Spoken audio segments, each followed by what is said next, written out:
말할 때는 그나마 괜찮은데 앞에서 뭘 발표할 때 다 써진 거 읽는데 왜 이렇게 힘들죠?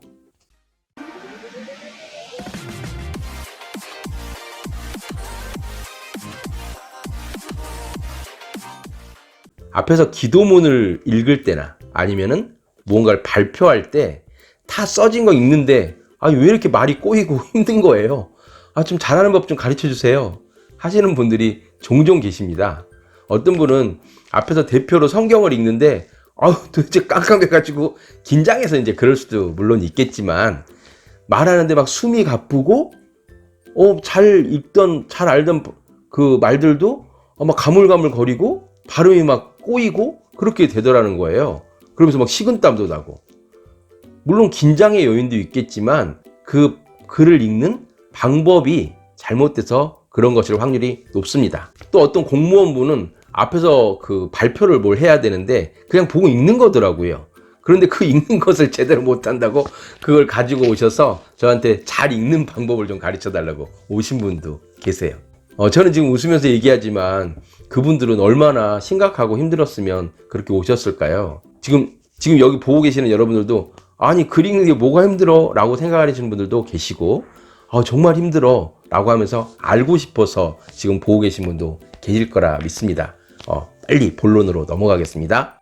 여러분 혹시 읽어보셨어요? 뉴스나 그런 데서 검찰이나 뭐 어떤 분이 브리핑 이렇게 할 때 그분을 찍는 게 아니라 그분 등 뒤에서 글을 이렇게 보여주면서 카메라가 잡은 장면, 그걸 보면은 이 사람들 다 이렇게 읽는구나 라고 이렇게 느꼈던 부분들이 있어요.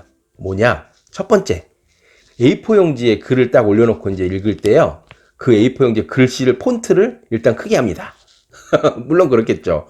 그 앞에서는 작은 글씨면 더 안 보일까봐 크게 써놓는 거예요. 다음에는 강조하고 싶은 단어, 거기에 형광펜으로 되어 있거나 아니면 동그라미가 갇혀 있거나 아니면 괄호가 갇혀 있거나 체킹이 돼 있죠. 왜? 그 부분은 강조해서 해야 된다고 자기가 이제 알지만 그때 강하게 읽으려고 그렇게 해놓고, 또 하나 있습니다. 띄어쓰기를 해놔요. 이렇게 띄어있는 표시를 해놔요. 이 정도 읽다가 띄고, 이 정도 읽다가 띄고. 띄어읽기 한 부분에서 다 띄어읽기를 하는 게 아니라 자기 숨에 맞춰서 그 부분을 이렇게 체킹을 하는 거예요. 그렇게 하면 자기 호흡에 맞게 글을 잘 읽어 내려갈 수가 있죠. 시에서 1년, 2년, 3년 이렇게 연을 구분하는 것처럼 내가 그 글을 읽을 때도 연을 구분해서, 단락들을 구분해서 띄어읽기 부분을 체크하고 시작하는 것이 좋습니다. 제가 발음 연습할 때 자주 이용하는 그 어린 왕자의 한 부분을 제가 읽어보면서, 지금 여기 띄어있는 것을 읽어보면서 발표하는데 어떻게 해야 되는지 말씀드리도록 하겠습니다. 그때 여우가 나타났습니다. 안녕, 여우가 말했습니다. 비록 그가 주위를 둘러보았을 때 아무도 보이지 않았지만 어린 왕자는 공손하게 안녕하고 대답했습니다. 목소리가 들려왔습니다. 나 여기 있어. 사과나무 아래.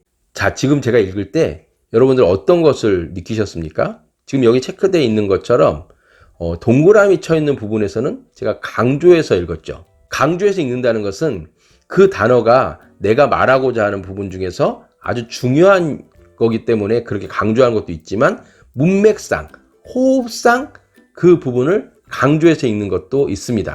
어떤 중요한 단어가 아니더라도 접속사를 강조할 때도 있습니다.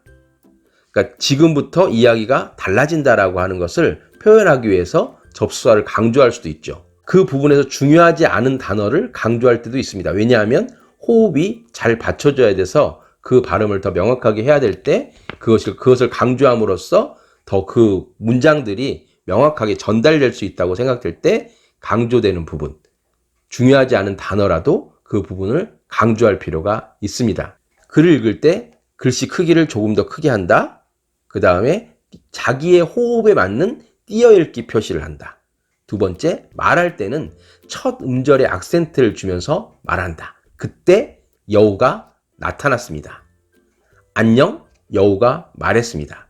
연습할 때는 이렇게 어색하지만 말할 때는 훨씬 더 이렇게 연습한 것이 바로 나타나기 때문에 자연스럽게 그때 여우가 나타났습니다. 안녕하고 여우가 말했습니다. 라고 운율이 느껴지듯이 말할 수 있습니다.